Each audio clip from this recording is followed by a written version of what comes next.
효과 빠른 부동산 핫 뉴스. 부동산을 사랑하는 시청자 여러분 안녕하십니까? 부동산 핫뉴스 시간입니다. 8월 넷째 주의 첫 번째 소식부터 만나보시죠. 가계부채가 사실상 부동산 폭등의 원인으로 판단한 금융당국이 전방위적인 대응에 나서자 시중은행들이 주택담보대출과 전세대출을 중단하기 시작했습니다.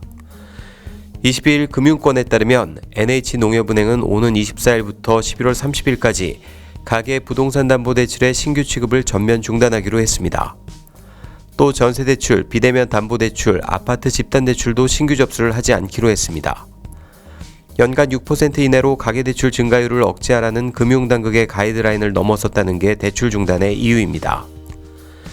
우리은행은 20일부터 전세자금 대출 신규 취급을 대폭 제한했습니다. SC제일은행도 지난 18일부터 담보대출 중 일부 상품의 신규 취급을 중단했습니다. 카카오뱅크는 마이너스 통장 등 신용대출 한도 축소를 위한 작업에 돌입했습니다. 하지만 당장 집을 마련하거나 전세를 구해야 하는 신혼부부와 같은 실수요자들과 최근 큰 집으로 갈아타기를 하려고 준비하던 1주택자들도 피해를 입게 됐습니다. 온라인 커뮤니티에도 피해 사례가 속출하고 있습니다. 경기도 수원시의 한 농협지점은 피오피스텔 입주자들을 대상으로 예정된 잔금대출 중단을 통보한 것으로 알려졌습니다. 글을 올린 C씨는 집이고 아파트이고 전체 금액을 가지고 있지 않으면 매매 시작도 못하겠다며 평생 공공임대나 월세로 살아야 하나 마음이 찢어진다고 말했습니다.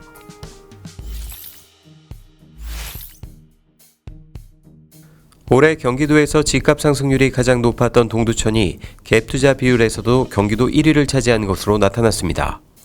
실수요에 더해 낮은 투자금과 세제 혜택에 힘입은 투자 수요까지 동시에 유입된 탓에 아파트값이 단기간에 급등했다는 분석입니다. 23일 부동산 빅데이터 업체 아실에 따르면 동두천에서는 최근 6개월간 아파트 매매 거래 1268건 중 17.1%에 해당하는 218건이 갭투자였던 것으로 나타났습니다. 아파트 매매 후 3개월 내에 전월세를 놓은 사례를 집계한 결과입니다. 갭투자 건수 자체는 평택이 7,436건 중 885건, 11.9%로 가장 많았지만 비중으로 보면 동두천이 경기도에서 가장 컸습니다. KB 리브부동산에 따르면 동두천은 올해 경기도에서 3.3제곱미터당 아파트 매매 가격이 가장 많이 오른 곳으로 꼽혔습니다. 올해 1월까지만 해도 3.3제곱미터당 평균 622만원이었던 아파트 가격이 7월에는 842만원으로 35.4% 상승했습니다. 거래량도 폭증했습니다. 한국부동산원 자료에 따르면 동두천의 지난해 상반기 아파트 거래량은 796건에 불과했지만 올해 상반기에는 2053건으로 157%가량 늘었습니다.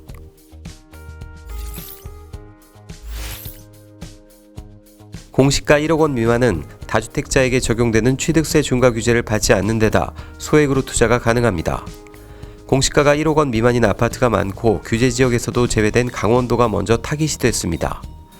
특히 원주는 기업도시, 혁신도시가 있어 외지인들의 갭투자처로 인기가 높습니다. 세입자를 구하기 쉽고 시세 차익을 기대하기도 좋기 때문입니다.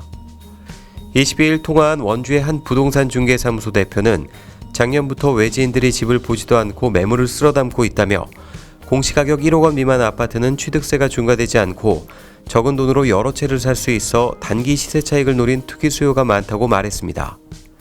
부동산 정보업체 아실에 따르면 이 아파트는 올해 들어 전체 가구의 40%에 달하는 177건이 손바뀜됐습니다.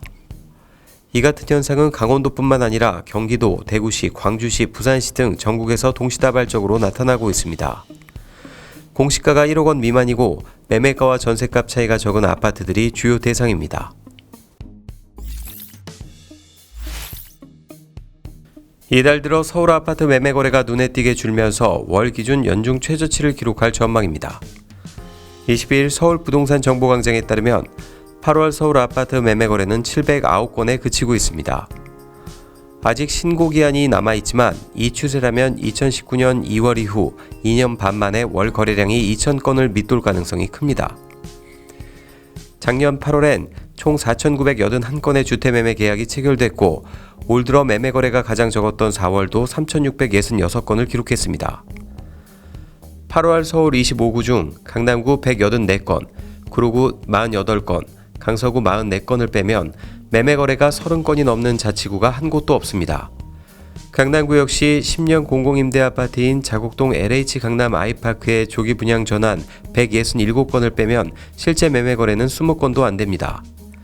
이런 상황에서 금융당국이 가계부채 관리를 이유로 부동산 관련 대출을 조이면서 아파트 시장의 거래 절벽이 더 심화될 전망입니다.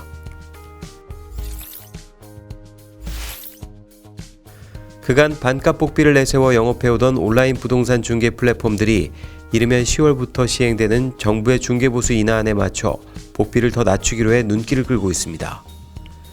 20일 부동산업계에 따르면 부동산 중개 플랫폼 다윈중개는 정부의 중개보수 개편안이 시행되더라도 중개수수료 집 내놓을 때 0원, 직구할 때 현행 요율의 절반이라는 영업 방식을 유지할 예정입니다.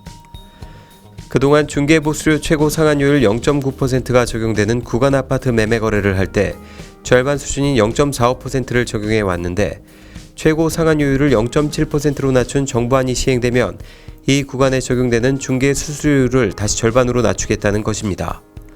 그러면서 높은 중개 수수료의 근본 원인은 오프라인 기반의 부동산 사무실이라며 오프라인 중심의 부동산 중개를 온라인 중심으로 바꿔주면 중개사들의 비용 구조가 획기적으로 개선돼 수수료를 낮출 수 있다고 설명했습니다. 온라인 사업 모델을 기반으로 저렴한 중개보수를 내세운 후 우대빵 중개법인도 현재의 영업 방식대로 영업을 이어간다는 방침입니다. 이들처럼 온라인과 정보기술을 바탕으로 중개시장에 뛰어든 프롭테크 업체는 아니지만 기존 아파트 단지 내 오프라인 중개업소 중에서도 저렴한 중개보수를 책정해 영업하는 곳들이 나오고 있습니다. 복잡한 부동산 한뉴스와 함께라면 어렵지 않습니다. 저희는 다음 시간에 또 다른 한뉴스로 찾아뵙겠습니다. 여러분의 구독과 좋아요는 우리를 핫하게 합니다.